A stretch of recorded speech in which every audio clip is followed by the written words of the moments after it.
What's going on, everybody, and welcome back to another episode of the Trade for Yourself podcast, where my mission here is very simple. I just want to help you learn how to trade for yourself. Please like, please subscribe. Make sure you hit that notification bell so you can be in the know every single time I drop an episode. Please note, anything that I say in this episode is not financial advice.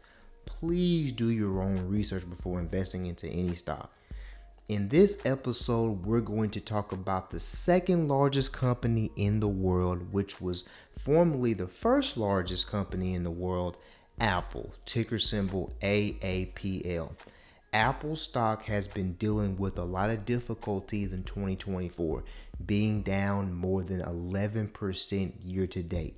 This company has gotten many downgrades from many investment firms, many price target cuts.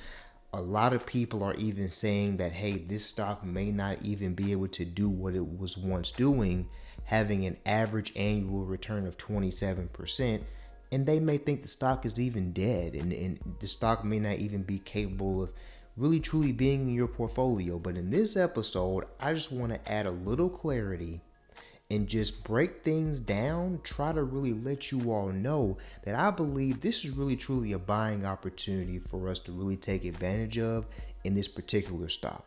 Let's get right into it. Okay, everybody, so let's start this off by looking at how Apple did in the previous quarter. And so a couple of highlights that we want to point out in the beginning. The service revenue reaches a new all-time record, and the EPS is up 16% to a new all-time high, which is pretty significant. The company posted quarterly revenue of $119.6 billion, which is up 2% year over year, but the company is expecting to have over $380 billion in annual revenue for 2024. That is insane for this company. Okay, the quarterly revenues were diluted shares of $2.18, but that's up 16% over year and up 16% year over year, and the EPS is at a new all-time high. That is very, very significant for a company of this size to still continue to be growing revenue and growing EPS up to 16% at this level of clip. Here's another thing I want us to look at. This company has 2.2 billion in terms of active devices. This company has 2.2 billion active devices. This means that this company has an ecosystem that is still not going anywhere, and the company is touting the Apple Vision Pro, the headset that they've been working on for a long period of time. Now, another thing I want us to point out is that during the quarter, the company generated nearly $40 billion of operating cash flow and returned $27 billion to shareholders. That's a very, very key thing. If the company is generating $40 billion in operating cash flow, we multiply that times 4, we're talking about $160 billion of operating cash flow. So the company is doing very, very well. They're expanding their margins, that they're becoming more profitable, which makes sense from that EPS perspective. Now, let's look at the balance sheet a little bit, okay? Because I want us to always take a look at the balance sheet. Net sales, this lines up with that 119.6 billion. The cost of sales, we see that year over year, the main thing that helped out the margins was the decrease in the cost of the products, which is a big deal, right? That's a big deal. When you can decrease the cost of your products, that's going to help you, right? It's going to help you a lot. Operating income went up, and this is very, very impressive for what this company has done. Now, very quickly, before I go to net sales by reportable segment, I want to go to a quick article that just came out recently about Apple. Now, Apple's iPhone sales plunged 24% in China as Huawei smartphone business resurges. Now, analyst firm Counterpoint Research said in a note 2 that iPhone sales in China dropped 24% in the period as Apple faced stiff competition from local smartphone firms. Now, several Chinese smartphone companies also logged declines in their unit sales, in this 6-week period, but the drops were less pronounced than that of Apple. Now, at the time that I'm recording this video, the company actually dropped more than 2%, almost 3% on this news, and the company is down 11.63% year to date. So there's no secret that the company is not performing very well from a stock perspective, and there's a lot of negativity. The company's been dealing with downgrades, things of that nature. But I think they're making this a little bit more of a bigger deal than what it actually is. Okay. Like, yes, Apple is dealing with some difficulties in China in the first 6 weeks of 2024. But Apple has been dealing with these issues with China, and they're still trying to figure out how they're going to navigate through.